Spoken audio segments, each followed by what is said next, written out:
सीतापुर में ऋषि श्री लक्ष्मण दास उदासीन आश्रम बड़ी संगत के महंत बजरंग मुनि उदासीन कमल सराय और खैराबाद में मक्का में महादेव का मंदिर होने की मान्यता की पुष्टि हेतु अंतर्राष्ट्रीय पुरातत्व एजेंसियों द्वारा जांच के संबंध में प्रावधान न्यायाधीश व अंतर्राष्ट्रीय न्यायालय को एक पत्र भेजकर जांच कराए जाने की बात कही है।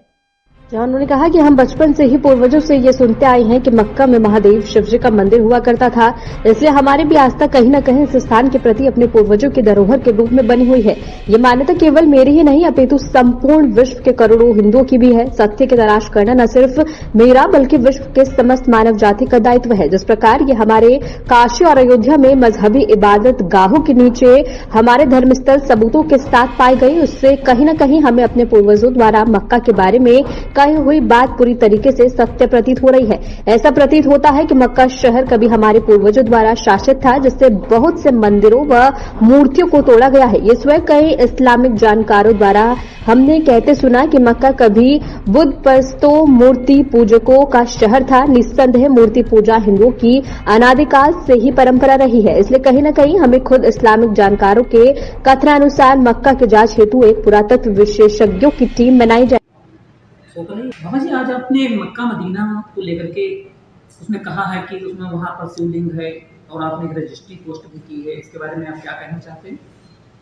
देखिए कि आप अच्छी तरह जानते हैं कि हमारे पूर्वज ही बताते आए हैं कि अयोध्या में हमारा मंदिर था, काशी में हमारा मंदिर था, मथुरा में हमारा मंदिर था, लक्षागृह में हमारा मंदिर था, अन्य जहाँ जहाँ उन्होंने हमारा मंदिर बताया। और हम लोग जब भी कोर्ट के सहारे गए, अदालत में गए, माननीय न्यायालय ने उसमें फैसला दिया और हमारा मंदिर ही निकला। आक्रांताओं द्वारा तोड़ के हमारे मंदिर को मस्जिद बना दिया गया, ईदगाह बना दिया गया। तो ऐसे ही जैसे हमारे पूर्वजों की बातों के आधार पे एक पूर्वज हमारे कहते हैं कि मक्का हमारा शिवलिंग है। और दूसरी बात है, एक पीएन आग जी है लेखक, उन्होंने भी अपनी पुस्तक के बारे में बताया है। और जितने भी मुस्लिम स्कॉलर हैं, जब भी आप टीवी डिबेट पे देखते होंगे तो कहते हैं कि मक्का पहले बुद्ध परस्तों का शहर था। बुद्ध परस्त मतलब होता है मूर्ति पूजक हिंदू सनातनी ही होता है। और वहाँ कई सारे मंदिरों के अवशेष मिलते हैं।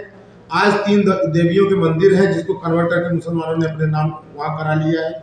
इसी बात को आधार मान के माननीय अंतर्राष्ट्रीय न्यायालय के मुख्य न्यायाधीश जी से मैंने निवेदन किया है कि आप हमारी जो मतलब अभिलाषा है, हम लोगों के मन में जो संशय है, उसके लिए एक बार परीक्षण वहाँ हो जाए, निरीक्षण हो जाए। अगर हमारा शिवलिंग हमको मिलता है तो जो है वह दे दिया जाए, अन्यथा तो उनके पास है ही। ये तो मैंने भाईचारे की बात की है कि अगर निरीक्षण के बाद हमारा शिवलिंग वहाँ मिलता है तो हमको दे दिया जाए। निरीक्षण करने का हमने जो है वो किया है, रिक्वेस्ट किया है। बाबा जी, ये भी कहा जाता है कि जैसे वहाँ मक्का मदीना में कोई हिंदू चला जाएगा और उसको वहाँ जल चढ़ा देता है तो शंकर जी वहाँ तत्काल प्रकट हो जाएंगे और मुस्लिम जो ये जाति है ये समाप्त हो जाएगी। तो क्या इसके लिए भी कुछ वहाँ ऐसा प्राविधान है? देखिए, जहाँ तक अभी मैं तो कभी गया नहीं, लेकिन लोग जो है बताते हैं कि वहाँ हिंदुओं को या जो है गैर मुस्लिम का प्रवेश वर्जित है। तो ये किदवंतिया ही है, इसको किदवंती कह सकते हैं या कुछ भी कह सकते हैं। ये भी हमारे पूर्वज लोग कहीं ना कहीं बताते हैं, जैसे जो बात आपने कही, जल चढ़ाने से भगवान हो जाए। हो सकता है कि हमारे शिवलिंग हो, जैसे ज्ञानवापी में वजू खाना में उनके ऊपर थूकते थे, हाथ पाँव धोते थे, वैसे वहाँ भी हमारे शिवलिंग हो। दूसरी चीज एक बात है, काला पत्थर। अक्सर आप देखोगे काला शिवलिंग जो है काले पत्थर का ही बना होता है। तो जो मक्का मदीना में इनका जो है स्थल है वो काले पत्थर का ही है। और मोहम्मद पैगंबर के आने से पहले मक्का मदीना बसा हुआ था।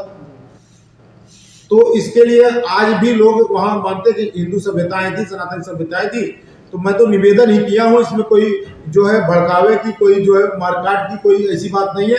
मैंने माननीय न्यायालय से जो है अंतर्राष्ट्रीय न्यायालय से निवेदन किया है कि आप द्वारा कई दुर्दांत अपराधियों को, कई ऐसे राष्ट्र को जो दूसरे राष्ट्र को खत्म कर दिए, उनको भी न्याय दिया गया है।